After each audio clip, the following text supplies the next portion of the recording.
بسم اللہ الرحمن الرحیم۔ السلام علیکم ورحمۃ اللہ وبرکاتہ۔ معزز ناظرین، حضرت سلیمان علیہ السلام اللہ کے ایک برگزیدہ نبی تھے۔ آپ علیہ السلام داؤد علیہ السلام کے بیٹے تھے۔ حضرت سلیمان علیہ السلام کی حکومت دنیا کے ایک بڑے حصے پر تھی۔ حضرت سلیمان علیہ السلام کا سلسلہ نسب یہودا ابن یعقوب سے حضرت ابراہیم علیہ السلام تک جا ملتا ہے۔ آپ علیہ السلام کم عمری میں ہی تخت نشین ہو گئے۔ اللہ تعالیٰ نے آپ علیہ السلام کو داؤد علیہ السلام کی طرح منصب نبوت سے نوازا اور ساتھ ہی وسیع ملک اور سلطنت بھی عطا فرمائی۔ حضرت سلیمان علیہ السلام کی حکومت انسانوں کے ساتھ جن و انس، شیاطین، چرند پرند اور ہر انواع و اقسام کے جانوروں پر تھی۔ آپ علیہ السلام کو بہت سارے معجزے بھی عطا کیے گئے تھے۔ مثلاً آپ علیہ السلام جانوروں کی بولیاں سمجھ سکتے تھے۔ آپ علیہ السلام ہوا پر قابو رکھتے تھے اور آپ علیہ السلام کا تخت ہوا میں اڑتا تھا۔ جن اور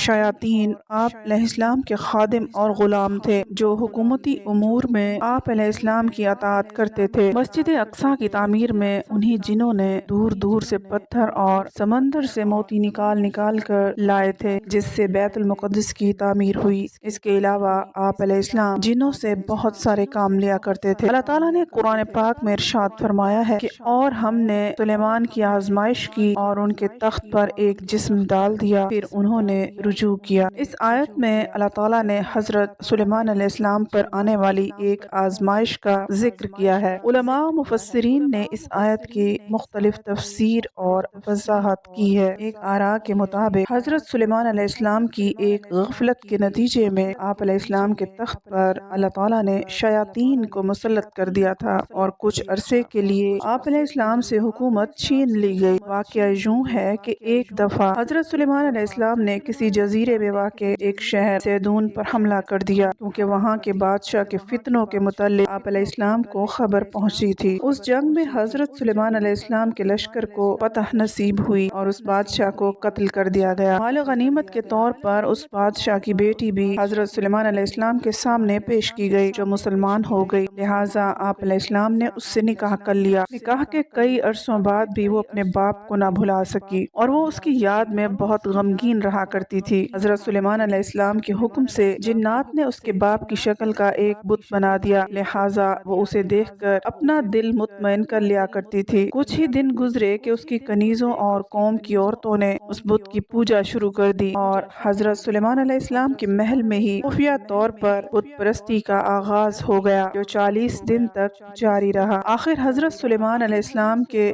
وزیر آصف برقیہ کو اس کا علم ہو گیا۔ اس نے آپ علیہ السلام کو اس شرکیہ عمل کی خبر دے دی۔ آپ علیہ السلام بہت ہی زیادہ برہم ہوئے اور غصے میں آ کر اس بت کو توڑ دیا۔ آپ علیہ السلام نے اس عورت کو سزا کے طور پر اپنے محل سے نکال کر شہر بدر کر دیا اور سجدے میں گر کر اللہ تعالیٰ سے معافی طلب کرنے لگے، لیکن اللہ تعالیٰ نے آپ علیہ السلام کی اس غفلت کی وجہ سے آپ علیہ السلام کو ایک آزمائش میں مبتلا کر دیا۔ دراصل آپ علیہ السلام کے پاس ایک انگوٹھی تھی جس کی وساطت سے آپ علیہ السلام جن و انس پر حکومت کیا کرتے تھے۔ ابن عساکر کی روایتوں کے مطابق وہ انگوٹھی چاندی کی تھی کا نگینہ آسمان سے آیا تھا جس میں یاقوت پتھر جڑا ہوا تھا۔ اس انگوٹھی پر اسم اعظم کنندہ تھا اور ایک حدیث کے مطابق اس انگوٹھی پر محمد صلی اللہ علیہ وآلہ وسلم کا اسم مبارک بھی لکھا تھا۔ یہ انگوٹھی آپ علیہ السلام کی نبوت اور حکمت کی علامت تھی جس طرح موسیٰ علیہ السلام کا عصا مبارک تھا۔ اس انگوٹھی کے ذریعے آپ علیہ السلام امور حکومت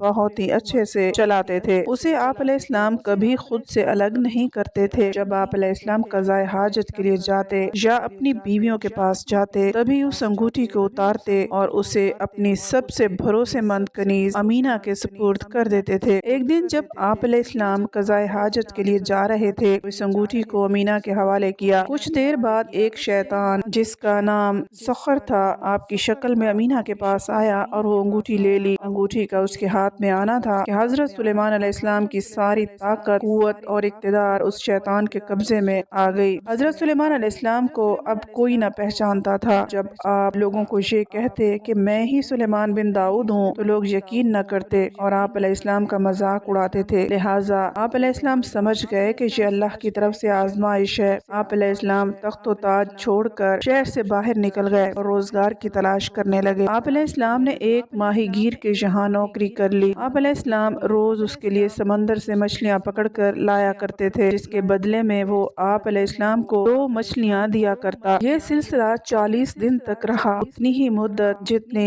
آپ علیہ السلام کے محل میں بت پرستی ہوئی تھی۔ آخر کار اللہ تعالیٰ نے آپ علیہ السلام کی توبہ قبول فرما لی۔ وہ شیطان سخر جو محل میں سلیمان علیہ السلام کی شکل و صورت لیے حکومت کر رہا تھا، درباریوں نے اس کے عادات و اطوار سے یہ بھانپ لیا کہ یہ حضرت سلیمان علیہ السلام نہیں ہے، لہٰذا محل میں موجود علماء نے یہ تجویز کیا کہ اس کے سامنے توراۃ پڑھا جائے گا، اگر وہ شیطان ہے تو اسے سن نہ پائے گا۔ لہٰذا ایک روز جب وہ تخت پر بیٹھا تھا، سارے علماء اس کے ارد گرد جمع ہو گئے اور توراۃ کی تلاوت کرنے لگے۔ پھر کیا تھا، وہ شیطان کلام الہی سن کر تاب نہ لا سکا اور وہاں سے بھاگ گیا۔ جاتے جاتے اس نے وہ انگوٹھی سمندر میں پھینک دی تاکہ حضرت سلیمان علیہ السلام کو انگوٹھی کبھی نہ مل سکے، لیکن تقدیر میں کچھ اور ہی لکھا تھا۔ اس انگوٹھی کو ایک مچھلی نے کھا لیا اور حضرت سلیمان علیہ السلام اس دن جب مچھلیاں پکڑنے ساحل پر گئے تو جال میں وہی مچھلی پھنس گئی۔ ماہی گیر نے بھی وہی مچھلی حضرت سلیمان علیہ السلام کو دے دی۔ جب آپ علیہ السلام نے اس مچھلی کو کھانے کے لیے اس کا سینہ